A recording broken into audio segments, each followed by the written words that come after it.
get a couple slides presented here for us today. For those of you who I haven't had the pleasure of meeting, as Michelle mentioned, my name is Maddy Dahl. I frequent our user groups in both the spring and the fall, and I actually happen to be at the Microsoft Technology Center here in Edina, where we're typically held today, so that's kind of funny.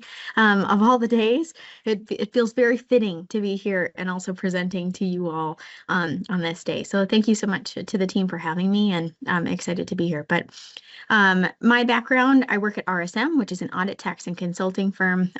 I currently lead our AI workforce part of the practice on our modern work side. And I've been serving the firm for the last 6 years out of our Minneapolis office, of course, as you can imagine. So our topic today is talking about Copilot Cowork. But I make the joke, and since we're a user group and probably over the lunch hour, and over the lunch hour for most of us, I make the joke that Cowork kind of became the new drinking game. You know, Copilot used to be the previous, and now it's Cowork. And so now we see a lot of the Cowork capabilities, a lot of how do I use it? How do I establish usage limits? What are the best practices starting to come into play? And so that's what I'm here to talk to us a little bit about. So we'll do a little bit of an overview of Cowork for those of you who haven't really taken advantage of the Cowork capabilities. Maybe you weren't a part of the Frontier capabilities. We'll talk about that a little bit. We'll move into getting started with Copilot and Cowork really. And we'll identify what it looks like to actually secure Cowork. I'll do this in a little bit of a demo. We'll jump into the admin center and I'll showcase some of the different cost management controls that are available to you. And we'll round out, of course, as always, with any questions. I do have the chat open as well. So if we have any questions throughout today's session, please feel free to throw that out. And we've got plenty of people on here to ask them. So again, please feel free to use that chat. I'm happy to answer some of the questions that we have. But for starters, Cowork is, as I mentioned, one of the newer capabilities, newer tools within that the AI landscape of what Microsoft is really starting to push out. So we know Copilot as that icon that slowly but surely inserted itself across all of our Microsoft 365 applications. So of course it's in Teams, it's in OneDrive, it's in SharePoint, it's in our Outlook, Word, PowerPoint, Excel, it's everywhere.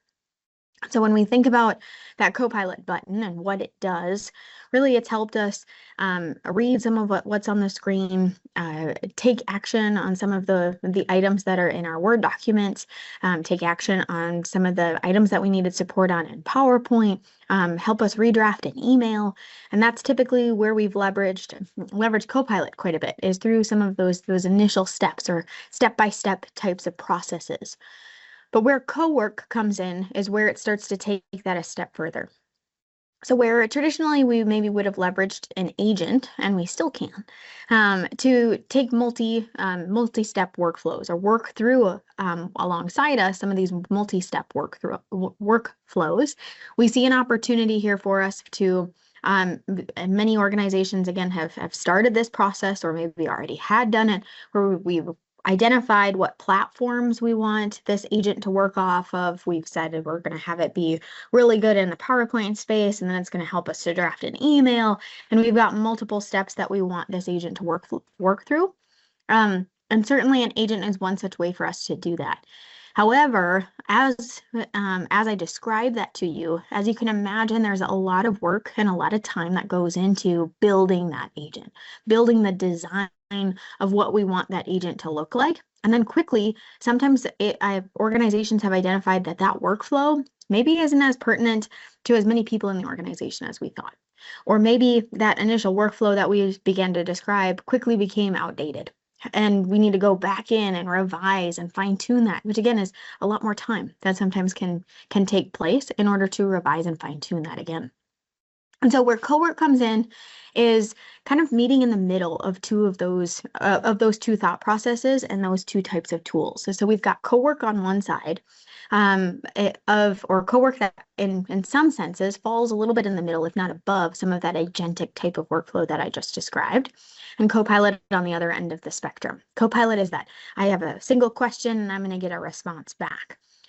Whereas when we see Cowork, we have more of an opportunity to say, not only do I want you to help me to draft that PowerPoint presentation, but I also want you to help me to draft an email about that PowerPoint presentation that I can then send to a client. Or I want you to set up a scheduled prompt in addition to creating a PowerPoint presentation and creating an email every quarter about this task that needs to take place. So when we start to think about co-work, again, it's multi-step is one of the biggest things that we can think about. And it's also delegated work. So what are some of the things that we need support on to be able to delegate further, to be able to get to 25% of the work done, to get to 50% of the work done, whatever that might be for a dedicated workflow. So working across applications, handling multiple steps, planning and acting with approval, and really iterates with you. So there's a lot of opportunity as well, like what we see in some of the Claude types of workflows and what we see as well in some of the Copilot workflows. Much of the feedback that we start to hear about Copilot versus Claude is often, Claude oftentimes comes back with a lot of questions, and it says, help me understand further, answer some of these questions, which admittedly you can also get Copilot to do if you give it some custom instructions. But what we often see is with Cowork, it's a little bit more intuitive. And what I saw, and again, some further background, it's for the organizations or for the users on this call that had access to Cowork, perhaps as a part of the frontier capabilities. For those of you who don't know, the frontier capabilities, you can opt in. Think of it as like an early access type of capability, early access preview. You get access to some of those frontier capabilities, early access preview capabilities that Microsoft is rolling out as it relates to AI and Copilot. And Cowork for a period of time was one of those such features. And for organizations who said, I want everyone in my organization to have access to some of these early access features, which isn't always the best practice that we recommend. But for organizations who did push this out and said, we want everyone to have access to this, as of July 1, so just over a month ago, there was a hard cutoff to say, as of July 1, you will now incur usage-based billing whenever you go to use Cowork. So previously, I described this as kind of an all-you-can-eat buffet. Anyone who's a part of that frontier firm said, I get to use Cowork as much as I want, and it will just incur, it's a part of my Copilot cost. Now, what we see is that Cowork is billed similarly to some of our Copilot credit model, and we can utilize some of those prepaid credit packs to be able to utilize Cowork now as well. But as you can imagine, again, some of those usage-based billing, additional costs that's incurred with Copilot or Cowork, it has organizations taking a step back to say, well, how do I effectively use this tool?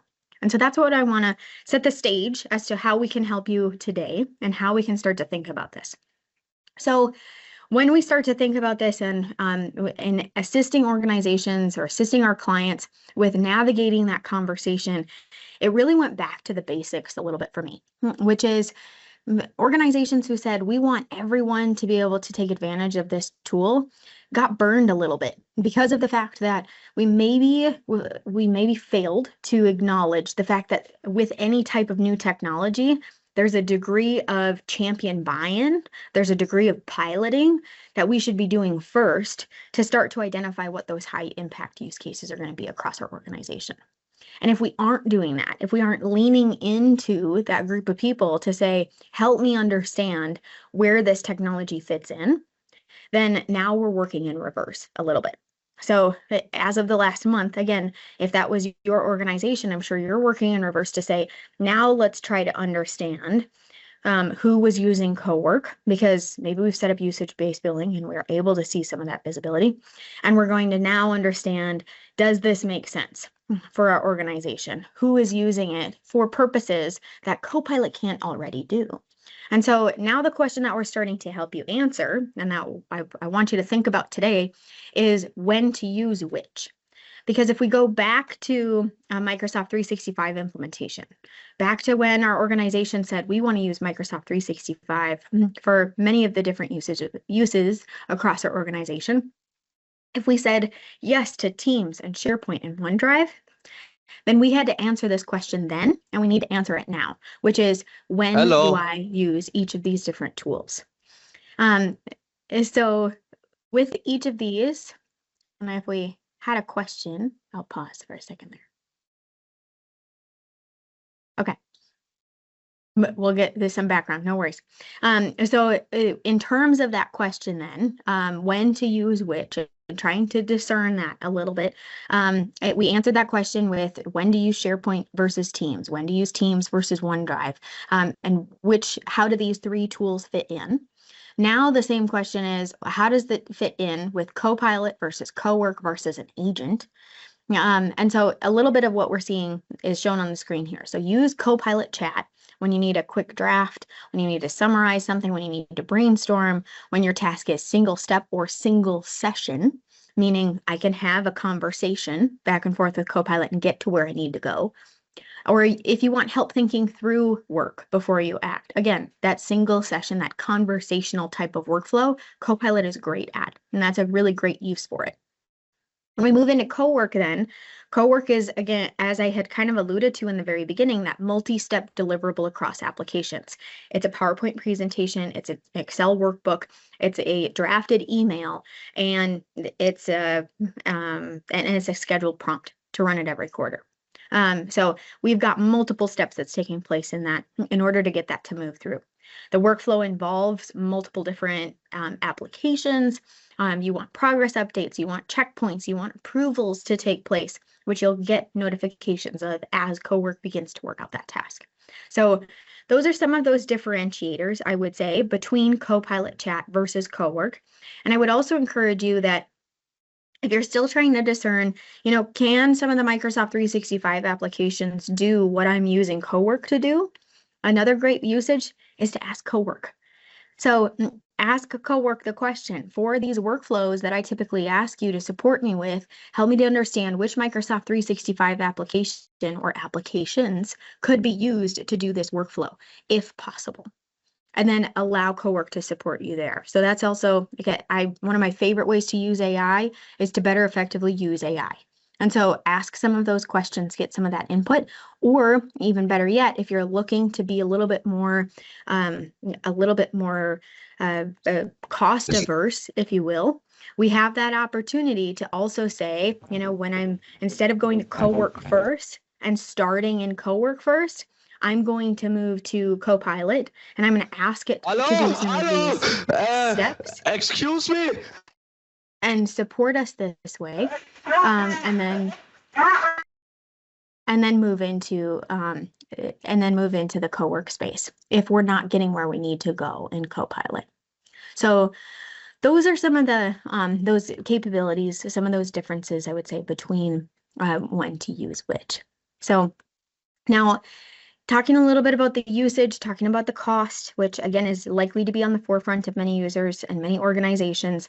Microsoft pushed out these different task types for you to consider. So light, medium, and heavy. So the estimation of what those Copilot credits could look like across each of these different pieces. Now, admittedly, I would say, and I would make the argument, and Michelle and Don are Microsofties, and I am an MVP, and so by no means do I say Microsoft is incorrect in this, but I would say there are different personas where this applies to, and different personas have different windows. And so for one user, or maybe for a lighter user that I would say of Cowork across an organization, and dependent upon the task, like what's showcased here, these are some great windows or estimations as to what the Copilot credit cost could look like for what it is that you're doing.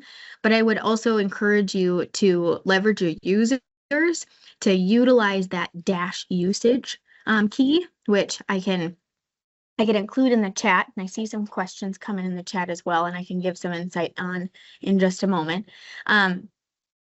But when it comes to utilizing each of these different pieces, again, personas, I would say, would be dependent. So some personas might see 700 to 900 as a light task, as one such example. And so definitely utilize this function of dash usage. It's a command that you can put into your Cowork as Cowork is running to be able to get some insights as to what's the current cost of this session. So those are some capabilities and so some options to be aware of as we consider these different task types. I'll take a quick peek at our chat here as well. Loving using Cowork for all of my customer calls follow-up, runs 6 deliverables for me that used to take 6 hours or take hours, now it takes 30 minutes. Love that. Great example. Multi workflow, looking at multiple recaps, most likely, drafting a deck maybe to follow up, drafting an email, those different options that certainly get you much further, and certainly take out the work of needing to go and cherry pick all those different sources to be able to compile and get to where we need to go. Copilot takes that work out of that, or takes care of much of that.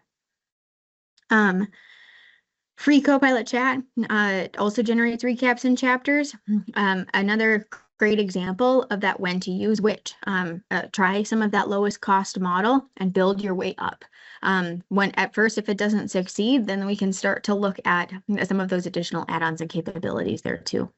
Cowork differing from Power Automate, I hope I addressed that question a little bit in terms of the fact that Cowork seems to leverage a bit of what we are utilizing or what we see from some of those automation tools. But I would definitely say Cowork is where AI and business process automation intersect. So we see much of the business process automations taking place utilizing Cowork through much of the generative AI capabilities, like generating a PowerPoint presentation, drafting an email. So Power Automate, definitely still a place for it if we're just looking to automate a single process. But if it requires some of those iterations or generations like what we see the Copilot being able to do, then that's where we start to fold into the Copilot or Cowork space. And there's a couple other answers and questions that seem to be that others are helping to answer there too. So great questions so far, keep them coming. But those are some of those capabilities and options that we can start to think through. Now, some additional visibility and insight in terms of how Copilot Cowork cost is incurred, some different models that you have the ability to choose from. Cowork automatically will kind of choose these different models as needed to be able to discern based on the task that you have inputted into Cowork. It will discern which model is most appropriate for that task. So higher capability models, of course, cost more per unit of work. The context, the tools that is being asked, and then the runtime are all additional cost considerations as we continue to look at it. And again, my favorite tip and trick to utilize is that dash usage function to keep track of that as a task or as a session is running. So you have the ability, perhaps at a certain point, we have a cutoff of if Cowork gets to this point, it's probably not worth it to continue to run. So you have that option to kind of stop mid-task if you need, but mostly just, I would say, from a visibility standpoint, it's helpful for us to see. Now, these are some of those different options in terms of which model you want to have run. You do have the option to kind of choose which one you want to start with. So let's say you really like the way that Opus has an output, or you really, that your personal preference is Opus output, you do have that ability to start to see, you have that ability to start to select which model you want it to start with and how you want it to run. Where you see the runtime usage metric, it's not so much of a, I'd love to, yes, love to see that. We'll jump into a demo and we'll see a couple of these pieces, which hopefully will answer a couple of the questions that are there in the chat. Then in terms of the Copilot cost management, a couple of documents and links that are listed in here. If you want to click on some of these, there was a Cowork value estimator. Admittedly, a lot of the organizations that I work with pushed back on this a little bit to say that it wasn't the most accurate and that the windows that it was giving was pretty broad. So if that's you, hopefully today's conversation and the demos that we're showcasing today get us a little bit more honed in on some of that. Otherwise, feel free to reach out. Happy to try to help navigate some of those conversations. And then additional Cowork documentation, and then Copilot credits licensing guide, some available information for you there. So this is PowerPoint Live. For those of you who haven't haven't utilized that as much. So feel free to click into that. From that Cowork credits or the Copilot credits guide, I'm going to also put it in the chat for you here. For those of you who had questions on Work IQ, because as you continue to read into these additional costs and these control mechanisms that are in place, some of these cost pieces that are there at Work IQ is being folded in. And so a lot of questions were, well, which Work IQ? Because there are a lot of them across the ecosystem. And so that Copilot credit guides that I put in there, the Work IQ costs in terms of the APIs are outlined there too. So if you had questions, check that out. But these items here is a little bit of what I wanted to show in a demo. So I'm going to go ahead and jump into the demo to show you some of these usage limits, the options that you have, and what it looks like once we actually start to configure these. So you'll see this come through on my screen in just a moment.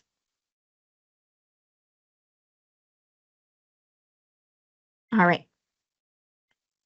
And I'm going to move. I'm on one monitor. I gave the warning. We're at the hub today, so so you'll see me jump back and forth maybe a little bit today. But as we look at my my Microsoft 365 Admin Center, so I'm in the Mac. Across the left-hand side, we see the settings, we see cost management, and Cowork, even getting its own dedicated little space. Lucky little Cowork. If I go ahead and click into Cowork here, again, if we were to back it up, go back in time, let's say it's June 29th, 2026, users were able to start to see some of these items, active Cowork usage, and some of the information, but this has been much more built out over the course of the last month, and it's much more built out also because of the fact that I have usage configured. An organization who is looking for some of this usage and looking for some insights in this would not be able to see the granularity that they were looking for until the usage-based billing was configured, or that limit or how you wanted that to be established was configured first. So if I click into usage across the right, this is where, and I'm in a demo tenant, so unfortunately it's not as pretty as if I had a Microsoft specific demo, which maybe I'll do some digging for and I'll come back and I'll show you that. But what we see with this Cowork usage is you have that ability to see some date ranges. You can adjust it to be 28 days, 90 days, 7 days. I will tell you, again, caveat here in terms of some of these backtracking is that Microsoft really wasn't retaining, and Michelle and Don, correct me if I'm wrong, but in the conversations that we were having, Microsoft really wasn't tracking as much of the granularity of what this was until we started that usage-based billing model on July 1. So what we see is the past 28 days might give me some good information. Past 90 days might not be as built out as what we would expect it to be, even if we were in the frontier space. So do note some of that, because that tracking and the way in which this dashboard is configured really wasn't developed until that July 1. So we might not see that as beefed up, for lack of a better word, outside of this July and onward window. But we see metrics in terms of adoption, user initiated versus scheduled tasks, some usage details across the bottom. As one such example, I had a coworker who was running a Cowork demo, and she burned through about 2,500 Cowork credits in an hour. And so that's one capability or one example to give you of consistent Cowork usage, consistently going in, asking different questions. Now, again, that's where the model, the context that's being given, the outputs that's being asked for, and the tools that are being used is dependent on how much that occurs. But that's one such thing to be aware of, and one example that I can get there. Now, if we jump into the cost management now, this is where we can actually see how we can manage and update and revise some of these consumptions and the configuration that's set here. So overview tab, give you a dashboard view, what's being used, what's the active credits. Configuration, this is now where we can start to set that spending policy. So I've got a spending policy that is set to all users across my organization. And Michelle, you should warn me that the Hamilton room has a PowerPoint or a screen that just keeps coming down randomly. But I should have told you. Sorry about that. It's just a ghost, a friendly one though. Yeah, no kidding. Michelle's here. She's just messing with me as we're going through this. But the configuration tab, I've got an all users policy. If I go ahead and click on that, this is where we can see all the different levers that you can push and pull to configure and update this policy. So this one is established to all users. I can update the name, of course. The users, I can say this is set to all users, which is why it defaulted to kind of an all user policy. You have the ability to refine this from the tenant, group, and coming soon is the user level as well. So this is a great way for us to say, maybe I have specific cowork spending policies for different groups across the organization. As an example, developers or citizen developers, champions might spend more. And so I might want to give them a greater allowance, if you will, from month to month than someone who is who's maybe in accounting, or someone who is in our R&D. And so I can start to revise and fine tune which group is most appropriate and what spending policies are most appropriate for each of these respective groups. So establishing those is set by that user group level. And then we can also say, where does this apply? So what services does this apply to? So Copilot Cowork, of course, is the one that we're setting or that we're talking about today. If I wanted to also have this apply to our WorkIQ API, again, please refer to that Copilot credit consumption guide that I put in the chat in terms of what that actually looks like, what this is referring to in that WorkIQ API layer. Those are those options that you have in terms of what we want to establish that or how we want to establish that. And then the billing method. If you already have prepaid Copilot Studio capacity pack or credit packs, you have the ability to say, yes, I want to leverage that one. Yes, I want to first use my prepaid credits before I jump in. You'll have the option within some of those billing methods to see those credit packs and leverage those accordingly. And then there's your allowance, is that monthly spend limit for that group, for that set of users, for all users across the organization. However you've walked through that, I can say my monthly spend limit is going to be X amount of dollars, X amount of credits, essentially. This is billed on 1 cent a credit is the 1-for-1 or the ratio to be aware of. And then we can set some alerts as well. So send alert emails when that threshold is reached. Otherwise, if we don't send an alert email when that limit or that threshold is reached, they will still see that when they go to use Cowork. So in the case that maybe I'm running Cowork, I've got a task, I get through the rest of this task, or maybe I'm most of the way there, I will get a notification to say, Cowork no longer, you ran out of credits, and you no longer are able to continue. Request more is typically what the screen is. And that's speaking from experience, ran out of credits last month.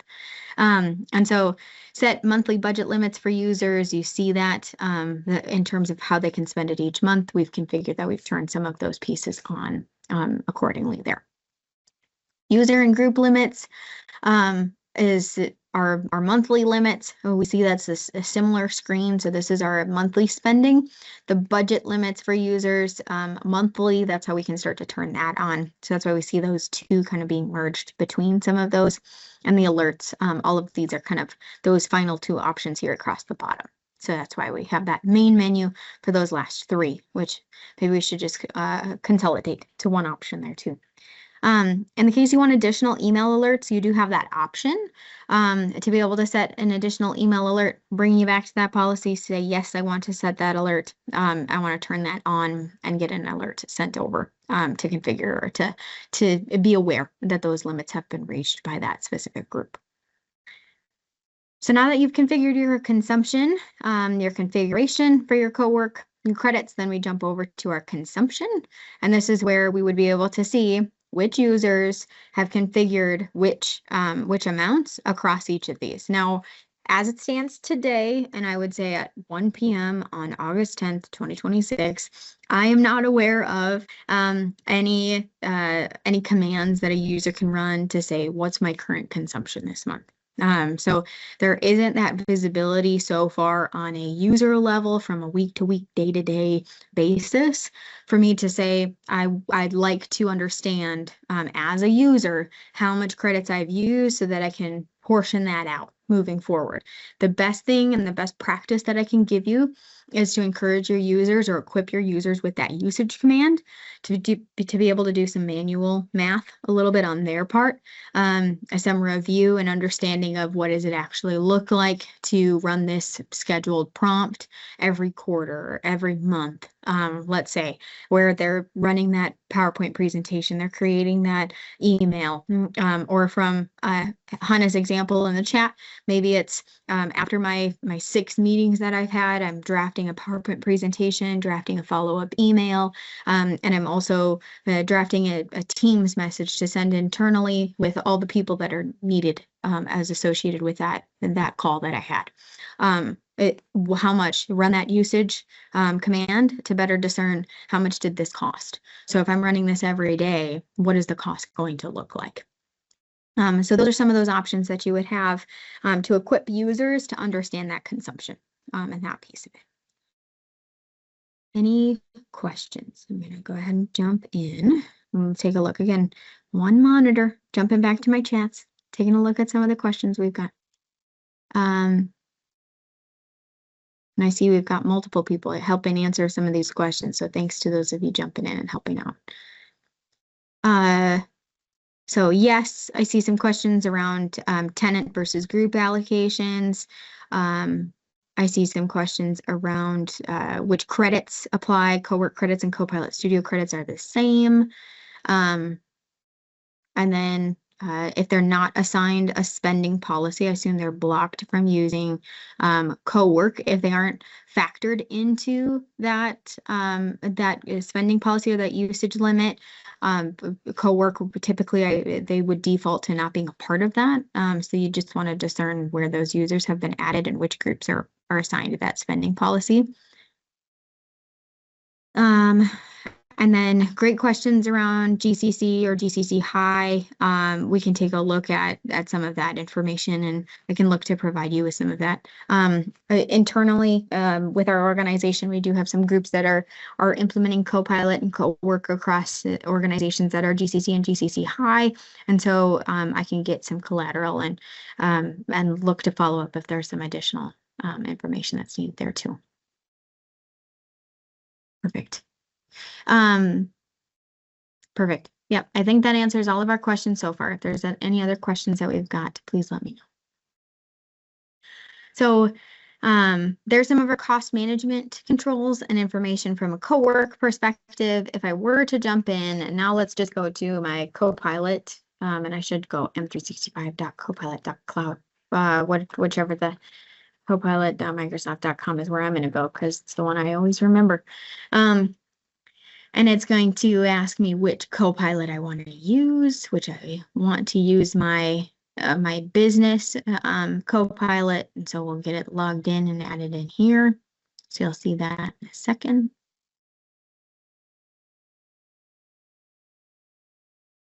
But as this is kind of working up, I'll highlight a little bit of those capabilities or kind of what we would see on our screen as a user who has access to Cowork.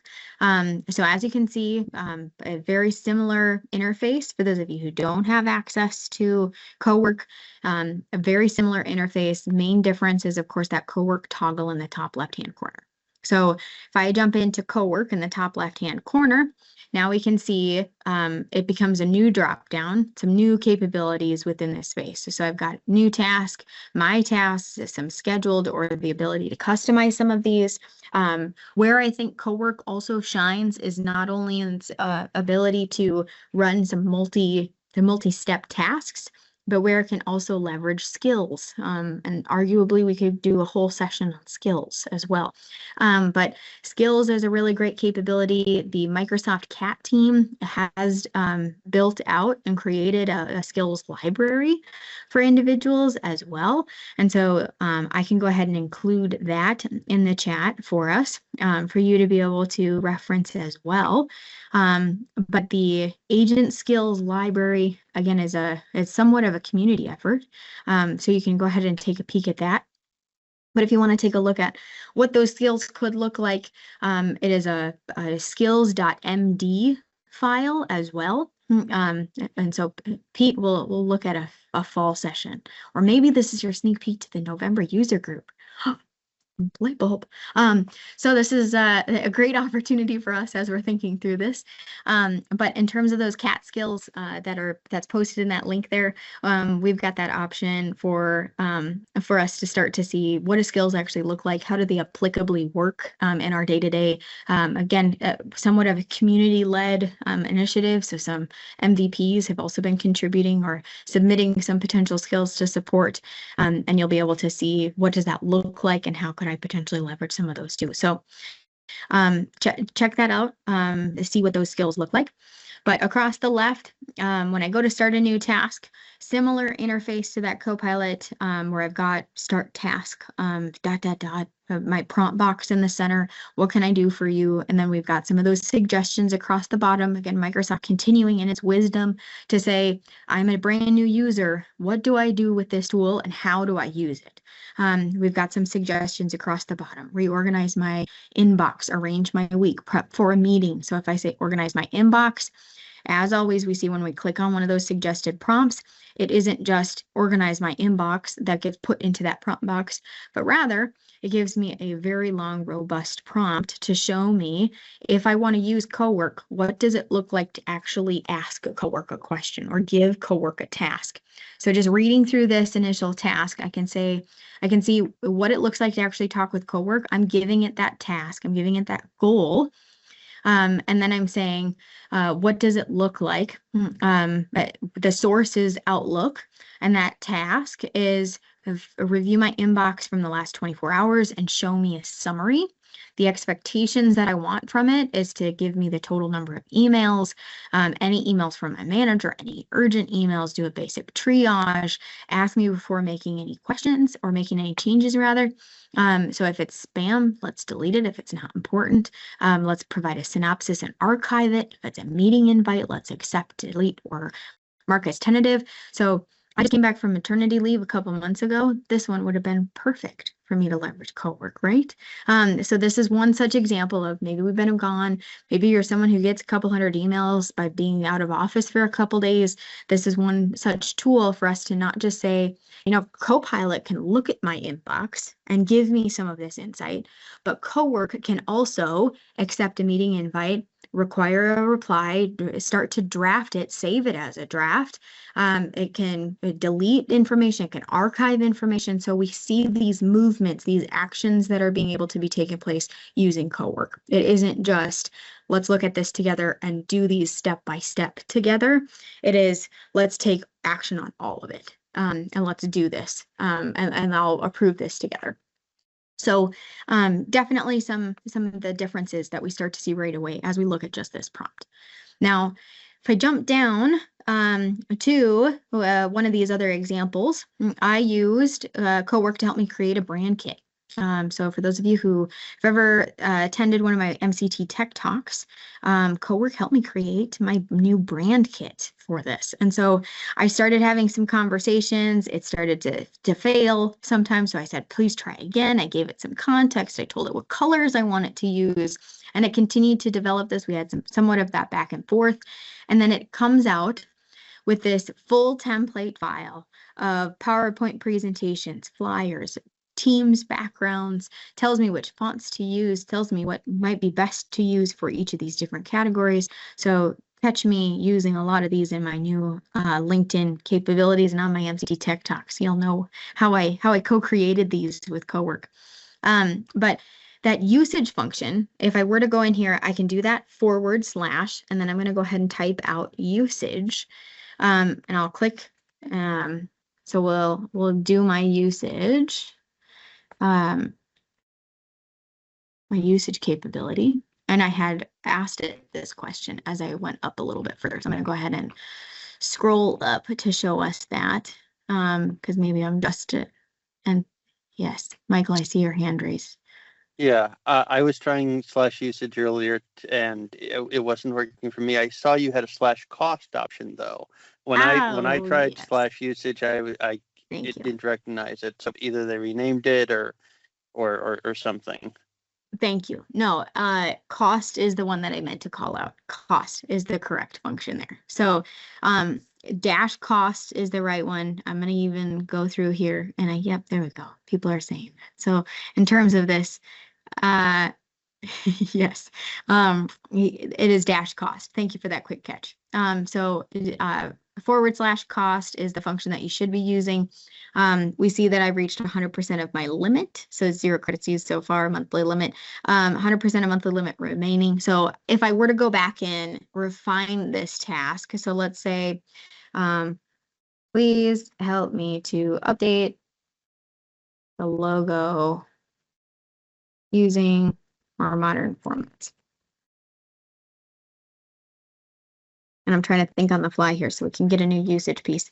And then from here, as it's running through the details, so this kind of goes back a little bit to the question on the runtime. As Cowork is thinking through a task, at any time, I can go -usage. So it is currently running, right? I can queue this into an additional task, and it's going to work on my task. It's going to provide that, or there's my usage again, sorry. Dash cost is what I'm going to queue up. And there's my skill that it recognizes, and it's going to tell me what it looks like so far. So it's still running through some of this, and I can still go back, re-queue some of these pieces, and it can continue to run through this. It looks like my dash usage probably confused it and it paused midway through. But dash cost typically is where we can start to see that. So I'm going to say, let me try to re-clean that up a little bit. And then we'll try dash cost.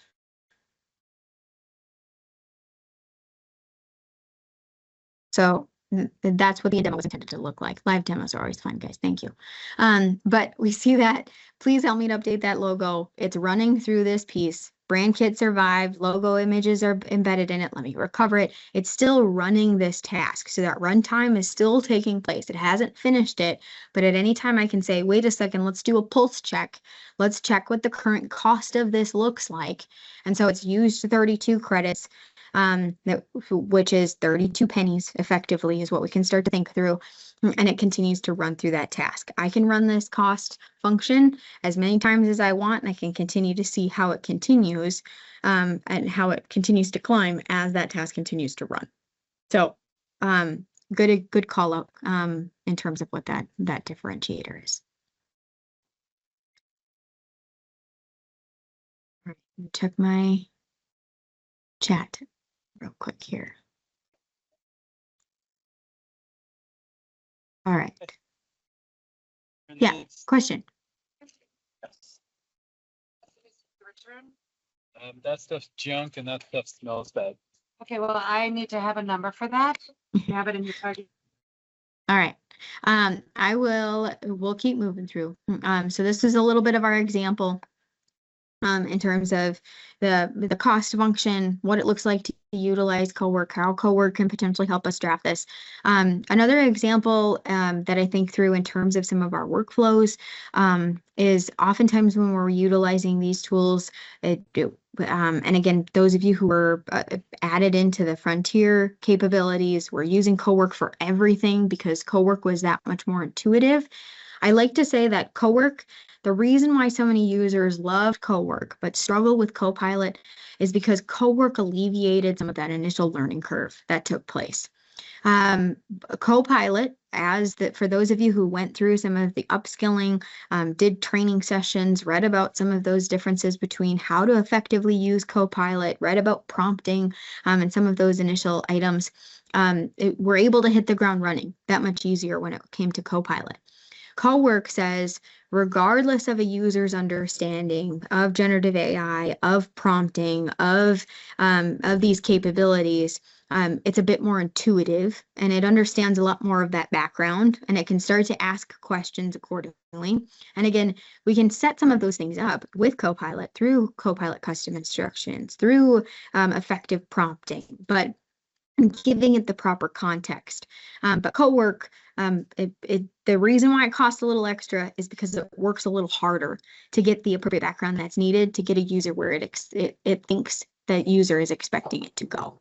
And that's a little bit of how I have described it. If others have different opinion, feel free to express that, but that's my understanding and that's kind of my perception of it as well. So some things to consider as to the when to use which, once again, and how some different organizations have been effective in those two different tools. All right, we'll jump back to my presentation a little bit. Last couple pieces of information before I position us back over to Jeremiah and the team, because they've got lots of good stuff for us to share for the rest of the session today. Last couple of thoughts that I would have is don't forget your fundamentals. Don't forget your foundation. So when it comes to utilizing Cowork, continue to recognize some of your prompting fundamentals. So before we jump into Cowork, before we use a whole bunch of credits on asking it to do something, perhaps refine that ask and see if there's a way we could take it further or have a conversation with Copilot, because it's a part of our included cost first, to say, I want to ask Cowork to do these different tasks. Help me to build out a well-refined prompt about it. And these are some of the things to consider. What is your goal? What is your context? What source are you using? What expectations can you have to make sure that it meets your expectation? And that's a little bit of, in terms of token cost optimization, a little bit of what I would encourage you on. How we can best leverage the usage that we do have available to us when it comes to Cowork, and minimize some of the overall token cost that way. The other piece, as some final takeaways, where Copilot earns its keep in terms of that added cost: triage your inbox, do some cross-app workflows, do some quarterly reviews. So taking an Excel format or an Excel spreadsheet, turning it into slides, turning it into a draft email, turning it into a scheduled prompt. Here goes that monitor again. Michelle, hello, good to see you.